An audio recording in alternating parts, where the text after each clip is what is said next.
Shadows in daylight. The morning sun cast long shadows across Medicine Hat's main street as Sarah stepped out of Dr. Harrison's house, breathing deeply of air that smelled of dust and horse manure and the distant promise of rain. Behind her, through the open window, she could hear her mother's quiet voice reading to James from the Bible. Psalm 23, the Shepherd's Psalm. Her father had asked for it specifically when he'd woken at dawn, lucid and clear-eyed for the first time since the surgery. Daniel waited by the gate, his hat in his hands. The morning light caught the planes of his face, emphasizing the exhaustion there. Neither of them had slept more than a few hours. "Your father's truly improving," he said quietly. It wasn't a question. Yes. Sarah felt the relief wash through her again, still fresh despite the hours since Dr. Harrison had pronounced James out of danger. Harrison says he'll need weeks to fully recover, but the fever's broken clean. The wound is healing. Daniel reached for her hand, squeezed it gently. Then we can turn our attention to the other battle. The other battle. The consortium. The traitor in Medicine Hat, who'd been feeding them information from the beginning. Sarah pulled the folded papers from her pocket. Henry Blackburn's documentation that Samuel had brought from the Thornton homestead. She'd read them 3 times during the night, memorizing names and dates and patterns. The consortium's reach extended from Montreal to San Francisco, their tentacles in mining operations across the West. They'd murdered at least 3 homesteading families, made their deaths look like accidents or Indian raids, then bought the land for pennies. And someone here, someone with authority in Medicine Hat, had been helping them do it. "We need to meet with Whitmore," Sarah said. "But we can't go to his office, not if someone's watching, and we can't send a message that might be intercepted." Daniel was quiet for a moment, thinking. "The church. Sunday service is tomorrow, but Father McLeod opens the building every morning for private prayer. Whitmore attends services regularly. If you happen to be there at the same time..." "It would look natural," Sarah finished. "An accidental meeting. I'll go now and ask Father McLeod to send word to Whitmore. The priest can be trusted. He's been here 20 years and has no love for speculators or land grabbers." Daniel settled his hat on his head. "You should stay with your family. If anyone's watching, they'll expect you at your father's bedside." Sarah wanted to argue, but he was right. She watched him walk away down the street, his stride purposeful, and felt the familiar mix of love and fear. They were all targets now. Every step outside carried risk. She turned back toward the house, then paused. 2 men stood across the street, their attention apparently focused on the mercantile's window display. But something about their stillness, the way they didn't move or speak to each other, set off alarm bells in her mind. Watching. They were watching Dr. Harrison's house. Sarah forced herself to walk normally back inside, her heart hammering. Through the window, she could see the men hadn't moved. Professional. Patient. Waiting to see what the Mackenzies would do next. "Sarah?" Eleanor looked up from James's bedside as Sarah entered. "You're pale. What's wrong?" "Men watching the house." Sarah kept her voice low. "Across the street. They're trying to look casual, but they're watching." James struggled to sit up, wincing. Eleanor pressed him back down with a firm hand. "You'll tear your stitches," she said sharply. Then to Sarah, "How many?" "2 that I can see. There may be others." "The consortium knows we're here." James's voice was rough but steady. "They'll be trying to figure out what we know, what evidence we have. Sarah, you need to be careful. If they think you're carrying Blackburn's documentation..." "I am carrying it," Sarah said. "But they don't know that, and we need it to show Whitmore." "Then we make copies," Eleanor said decisively. "Multiple copies, hidden in different places. If something happens to one of us, the others can still use the evidence." She looked at James. "Can Dr. Harrison be trusted?" "I believe so," James said slowly. "He's treated half the homesteaders in this district, never asked for payment he knew they couldn't afford. He has no reason to love speculators or mining interests." "I'll ask him," Eleanor said. "If he'll let us use his study, we can copy the documents here, under his roof. The men outside won't know what we're doing." Dr. Harrison, when asked, agreed immediately. "Use whatever you need," he said gruffly. "I've seen what these vultures do to honest folk. If you've got evidence that can stop them, I'll help however I can." They spent the next 2 hours in his study, copying Blackburn's documentation by hand. Sarah wrote in her careful script, while Eleanor double-checked each page for accuracy. Thomas sat quietly in the corner, drawing pictures on spare paper Dr. Harrison had provided, his child's way of processing the fear and uncertainty. The documents told a damning story. The consortium, officially called Western Mining Development Corporation, had acquired 17 properties across Montana, Wyoming, and the Canadian territories over the past 8 years. In 3 cases, the homesteading families had died in what were ruled accidents: a house fire, a wagon accident, an encounter with hostile Indians. In each case, the property had significant mineral deposits that the consortium then developed. In each case, the local land office had expedited the sale to consortium representatives. In Medicine Hat, the land office was run by Silas Pemberton. Pemberton, Sarah said quietly, staring at the name. He filed our mining claim. He would have known exactly what we'd found, could have sent word to the consortium immediately. But is he the traitor? Eleanor asked. Or is he just doing his job, and someone else is feeding information to the consortium? That's what we need to ask Whitmore, Sarah said. He'll know the legal angles. Who would have access to what information? A knock at the door made them all freeze. Dr. Harrison answered it, and Sarah heard Daniel's voice. Relief flooded through her. Father McLeod will speak to Whitmore, Daniel reported when he entered the study. The church, this afternoon at 2 o'clock. Whitmore will be there for private contemplation, and you can join him. I'll go, Sarah said. We'll both go, Daniel corrected. You're not walking around Medicine Hat alone, not with those men watching. Eleanor folded the copied documents carefully. Take 1 set to Whitmore. I'll keep 1 set here, and we'll send the 3rd set back to the Thornton homestead with Samuel when he returns. That way, even if... She stopped, unable to finish the thought. Even if they kill us, Sarah finished quietly, the evidence survives. The afternoon sun was hot as Sarah and Daniel walked toward the church, a simple wooden structure on the edge of town. Sarah carried 1 set of documents folded inside a hymnal that Mrs. Brennan had lent her. To any observer, they were a young couple seeking spiritual comfort after a family crisis. The 2 men who'd been watching Dr. Harrison's house were nowhere in sight, but Sarah felt eyes on her back as they walked. The church was cool and dim inside, smelling of beeswax and old wood. Father McLeod nodded to them from the altar, then quietly left through the side door. Edmund Whitmore sat in a pew near the front, his head bowed as if in prayer. Sarah and Daniel slid into the pew behind him. Miss Mackenzie, Whitmore said without turning around. Mr. Thornton, the good father said you needed to speak with me urgently. We have evidence, Sarah said quietly. She opened the hymnal, showed him the papers folded inside. A Pinkerton detective named Henry Blackburn has been investigating the consortium for 3 years. He has documentation of their operations, their pattern of acquiring properties after the families died in accidents. Whitmore's shoulders tensed. May I see? Sarah passed him the papers. He read them slowly, his expression growing darker with each page. When he finished, he sat in silence for a long moment. This changes everything, he said finally. With this evidence, we can file criminal charges, not just defend against their civil suit. Murder, conspiracy, fraud. They'll hang for this if we can prove it in court. Can we prove it? Daniel asked. Blackburn's documentation is thorough, but we'll need more.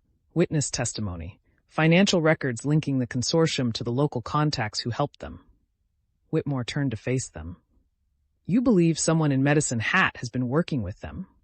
Silas Pemberton, Sarah said, the land office clerk. He would have known about our mining claim immediately, could have sent word to the consortium. Pemberton. Whitmore frowned. It's possible, but I'm not certain. He's corrupt in small ways. Takes bribes to expedite filings. Looks the other way on boundary disputes if someone pays him enough. But murder? Conspiracy? That's a different level entirely. Then who? Sarah asked. I don't know, Whitmore admitted. But there are other possibilities. The bank manager, Cornelius Webb, would have known about your financial troubles and the foreclosure. The sheriff would have known about Blackwood's arrest and death, could have reported that to the consortium. Even the telegraph operator would have access to sensitive information. How do we find out? Daniel asked. Carefully, Whitmore said. If we accuse the wrong person, We tip our hand and the real traitor goes to ground. If we accuse the right person without proof, they'll destroy evidence and we'll have nothing. He thought for a moment. I'll make inquiries in Calgary, see if any of our suspects have connections to the consortium or its representatives. Meanwhile, you need to be extremely careful. If they know you have Blackburn's documentation, they'll try to eliminate you before you can use it. They're already watching us, Sarah said. 2 men outside Dr. Harrison's house this morning. Then we need to move quickly. Whitmore stood, keeping his voice low. I'll telegraph my associates in Calgary today. Use a code we've established for sensitive matters. With luck, I'll have information within 48 hours. He paused at the end of the pew. In the meantime, you have options. You could leave Medicine Hat, take your family somewhere safe until this is resolved. You could hire armed guards, or you could stay and fight, knowing the risk. We stay, Sarah said without hesitation. This is our land, our mine. We won't be driven off. I thought you'd say that, Whitmore said quietly. Then God help you, and watch your backs. He left through the side door, moving quickly. Sarah and Daniel waited several minutes before leaving, maintaining the pretense of prayer. Outside, the afternoon sun was blinding after the church's dimness. Sarah blinked, her eyes adjusting, and saw the freight wagon careening down the street toward them, the horses at full gallop, the driver nowhere in sight. Daniel saw it at the same instant. He grabbed Sarah's arm, tried to pull her back toward the church, but her foot caught on the wooden step and she stumbled forward instead, directly into the path of the runaway wagon. Time seemed to slow. Sarah saw the horses' wild eyes, foam at their mouths, the massive wheels bearing down on her. She tried to throw herself sideways, but her skirts tangled around her legs. Daniel's arms wrapped around her waist, lifting her bodily off the ground. They crashed together into the water trough beside the church, the impact driving the air from Sarah's lungs. Cold water closed over her head. The wagon thundered past, missing them by inches. Sarah heard screams, shouts, the crash of the wagon hitting something farther down the street. Then Daniel was pulling her up out of the water, his face white with terror. Sarah, Sarah, are you hurt? She couldn't breathe, couldn't speak. Her chest felt crushed. Daniel pounded on her back and she coughed, water streaming from her mouth and nose, air rushing back into her lungs in a painful gasp. I'm all right, she managed. People were running toward them. Father McLeod appeared, his face shocked. What happened? Are you injured? Runaway wagon, Daniel said, but his eyes met Sarah's and she saw the truth there. Not a runaway, an attempt. Carefully planned to look like an accident. Someone had just tried to kill her. Father McLeod helped them out of the water trough. Sarah's dress clung to her, heavy and cold. Her hands were shaking, reaction setting in. The driver, she said. Where's the driver? Don't know, someone in the crowd said. Wagon came from the freight yard. Horses were already running. No one in the seat. Spooked deliberately, Sarah thought. Someone had frightened the horses, aimed them at the church, timed it for when she and Daniel would be leaving. If Daniel hadn't reacted so quickly, she pushed the thought away. We need to get you back to Dr. Harrison's, Daniel said urgently. Get you dry and warm. No. Sarah's voice came out stronger than she felt. We need to find out who owns that wagon, who had access to the freight yard this afternoon. This wasn't an accident. Daniel's jaw tightened. I know, but first you need dry clothes. Then we investigate. Sarah, you're shaking. She was. The cold water and shock were catching up with her. She nodded reluctantly. As they walked back toward Dr. Harrison's house, Sarah noticed the 2 men who'd been watching earlier were gone. Had they left to set up the accident?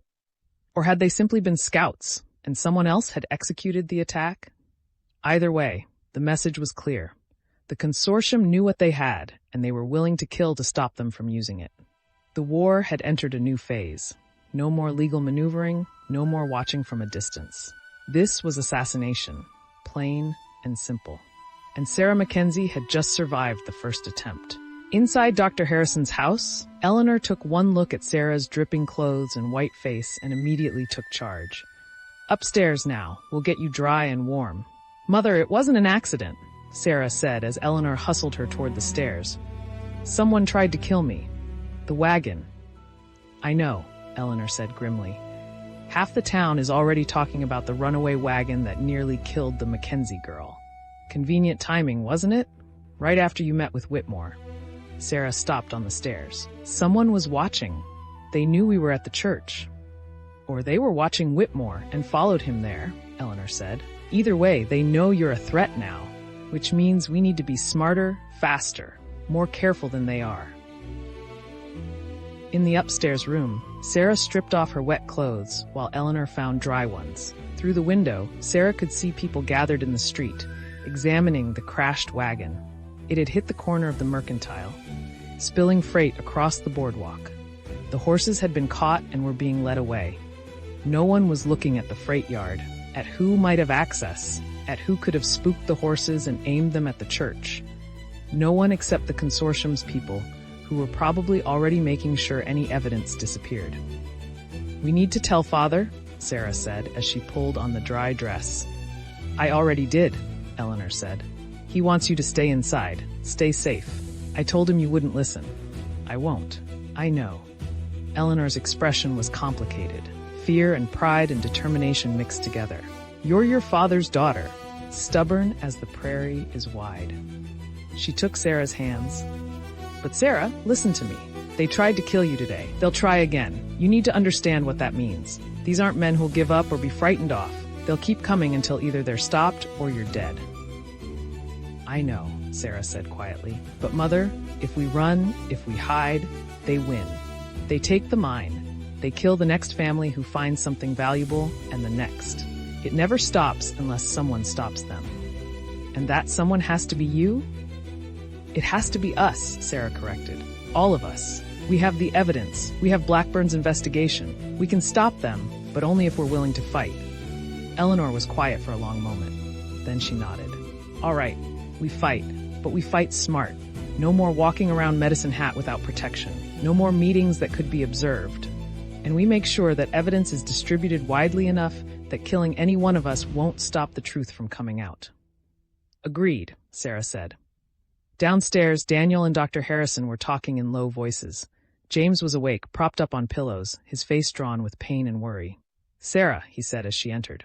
"Thank God. When Daniel told me what happened." "I'm fine," Sarah said, crossing to his bedside. "Wet and shaken, but fine." "This has to stop," James said. His voice was weak, but determined. "We need to take what we have to the mounted police. Let them handle it." "The mounted police are 3 days away," Daniel said.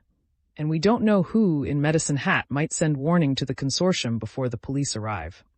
By the time help gets here, the traitor could have disappeared and taken any local evidence with them." "Then what do we do?" James asked. Sarah thought of the wagon bearing down on her, the horse's wild eyes, the certainty of death rushing toward her. She thought of the consortium's pattern. Families dead, their land stolen, their dreams crushed. She thought of the evidence they now had and the options Whitmore had laid out. "We set a trap," she said slowly. "The consortium thinks they're hunting us. We make them believe they've succeeded, that we're frightened, vulnerable, ready to give up. And when they come for us, we're ready." Eleanor's eyes narrowed. "What kind of trap?" "I don't know yet," Sarah admitted, "but Whitmore will have information from Calgary in 2 days. Once we know who the traitor is, we can use that knowledge. Feed them false information. Make them think they're winning. And then?" James asked. "And then we spring the trap," Sarah said. "We expose them all at once. The consortium, their local contact, their pattern of murder. We make it public, make it impossible to cover up." Dr. Harrison spoke from the doorway. "I examined the wagon. Someone cut partway through the brake cable. Not all the way, just enough that it would snap under pressure. Then they spooked the horses. It was meant to look like an accident, like the cable failed naturally." "But you can prove it was cut?" Eleanor asked. "I can, and I will, if it comes to testimony in court." Sarah felt a grim satisfaction. They had evidence of the attempt on her life now. One more piece in the puzzle. 2 days, she said. We lay low, stay safe, and wait for Whitmore's information. Then we act. "And in the meantime?" Daniel asked. "In the meantime, we let them think they've frightened us," Sarah said. "We let them think we're considering leaving, giving up. We make them confident." She looked around at her family, at Daniel, at Dr. Harrison, and we prepare for war. Outside, the afternoon sun cast long shadows across Medicine Hat. Somewhere in this town, someone was reporting to the consortium that the attempt on Sarah Mackenzie's life had failed. Somewhere, plans were being made for the next attempt, but the Mackenzies had plans of their own now. They had evidence, they had allies, and they had the determination to see this through. The consortium had made a mistake today. They'd shown their hand, revealed their willingness to commit murder in broad daylight, and that mistake would be their undoing. Sarah stood at the window, watching the street below. 2 days until Whitmore's information arrived. 2 days to prepare, to plan, to make ready. 2 days until they turned the hunters into the hunted. Thanks for watching our stories. Don't forget to like and subscribe for more epic adventures. Thanks for watching our stories. Don't forget to like and subscribe for more epic adventures.